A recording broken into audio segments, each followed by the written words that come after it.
everyone, and welcome to the homework of lecture 35, where we talked about the character arrays. So the homework formulation is like that. User enters 20 characters, it said here, and print out the sum of all entered digits, exactly digits. So we assume that user can enter also other characters, of course, not only digits, but we just see which of those characters are digits, and we sum all those characters. So for example, if user enters something like that, a very long 20 elements long character sequence here, we see that this sequence contains some digits.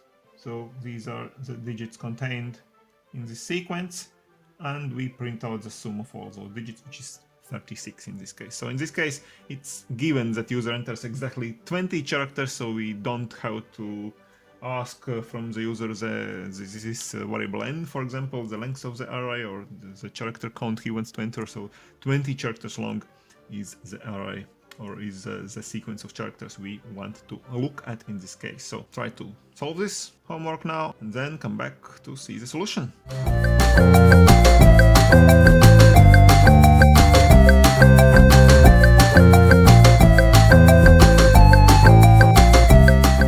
So the homework solution, the functional code is as follows. So here we can suffice with the static array.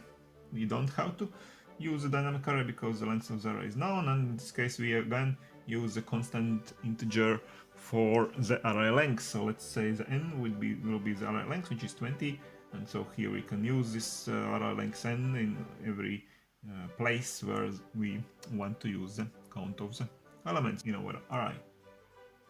So we start with creating a character array here in a static way. And now the standard for loop first of all for letting user enter those characters, and then the second for loop where we again go through the whole array, starting from index 0 and ending with n-1, which is 19. And now two things that we had to figure out here. So first of all, how to discover whether or not this particular array element number I is a digit. So this is how we do it. We have already seen this approach before, of course. We ask whether or not this array number I is located in the symbol table in between those positions where digits are located. So digit is the starting digit is this one, symbol 0. So we of course have to put this digit in apostrophes like any character. So this is not just 0, but this is symbol 0, which is located, for example, in the 48th position. So we can write also 48 if we want. And if we know that in our table this is the 48th position and this is, for example, 57th position, we can write it like that or in apostrophes 9. This of course is better way to write in apostrophes particular characters and not use concrete positions, because these positions will work only on particular table where this is located in the concrete positions.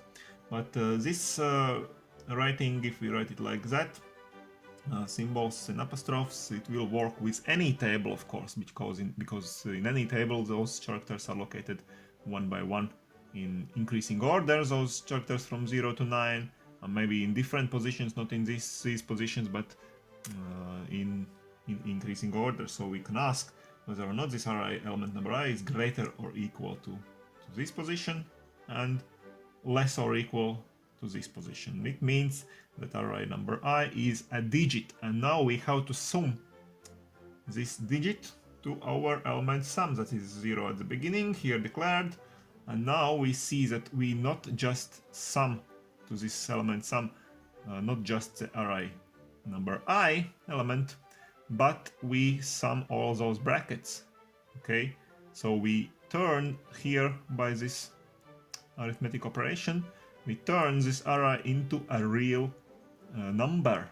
So we don't just sum this thing here, this element 9 in apostrophes, which means actually this integer value. If we just summed array number I, it meant that we sum 57 in this case when the element is 9. But we subtract 0 or 48, for example, in our ASCII case, we subtract this thing and then we get the real number to sum. For example, the number 9, really not 57, is summed to our sum element. Okay? And finally, of course, we just print out the sum of all the entered digits. And in this case, actually, we can see another solution, because if we think about it, we don't actually have to use the array. We can use the array as before, but we don't have to use it because we enter elements one by one, and we could sum those digits, entered digits, to our variable sum and then forget about it. So we don't have to store all the entered elements at once simultaneously. We don't have to do it. So we could do also without the array in this case. So here we can only use one variable c, character variable, and when we now go through the for loop 20 times, we just enter the value for this variable c, and immediately we see whether or not this value is a digit, just entered value, and if it is a digit, we sum this thing to our variable sum. And that's it. We don't have to remember the value for this variable c for the next iterations of the for loop. We can forget about it. We have summed it if we have needed to sum it. If we don't have to need it to sum it, we just forget about it immediately, and we go on to the next input and to process the next characters.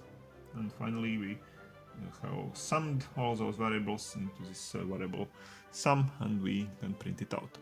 This is another approach how to solve this problem. So I hope you have solved it in one way or another. If you have some questions about this problem, you can ask me in the comment section below, of course, but otherwise, see you in a few days when we will talk about the character arrays and the character sequences in more detail. So stay tuned to my channel, subscribe to it, and see you soon. Bye!